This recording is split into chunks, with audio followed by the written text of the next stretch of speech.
Next, we're going to take a look at some of the methods which don't exist directly on RDD, but are just as useful, if not more so, than the ones we've seen in the past couple sections. However, before we can do that, you'll need a proper understanding of a concept in Scala known as implicit conversion.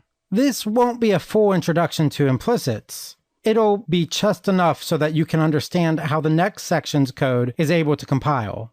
And I think seeing it in action is the quickest way to gain an understanding. So, suppose for some reason that I want to be able to use an explicit method named plus to add integers together, instead of using the plus operator. Of course, this method doesn't exist, and I get a compilation error.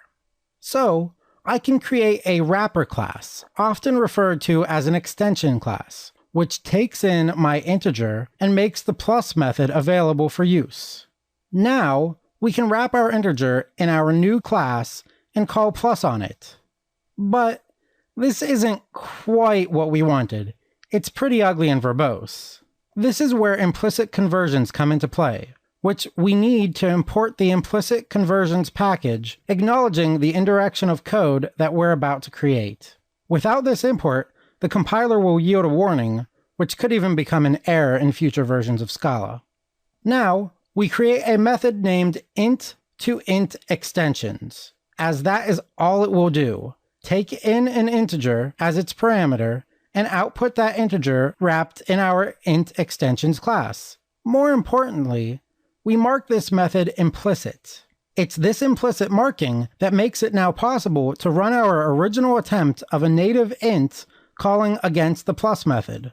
What's happening here is that the call to plus fails the first round of compilation. However, it then begins to search for implicits that would make this call compile. It sees our int2int extensions definition and that its parameter type matches our integer type.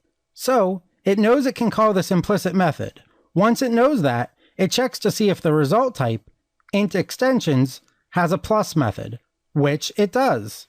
So, it wraps our integer in this method behind the scenes, allowing the compiler to finish and move to the next line of code. So, how does this apply to Spark RDD methods? It's because a number of methods are made implicitly available via these implicit definitions. In version 1.3 and higher, these implicits are automatic. But if you're using an older version, you'll be required to import the implicit definitions from Spark context via import spark_context._. In the next section, we'll be focusing on key value pair methods. So we'll be taking advantage of this RDD to pair RDD functions method, which is available to any RDD that is a tuple 2, treating it as a key value pairing. This will return our RDD wrapped in a pair RDD functions object, which provides the methods we'll be reviewing.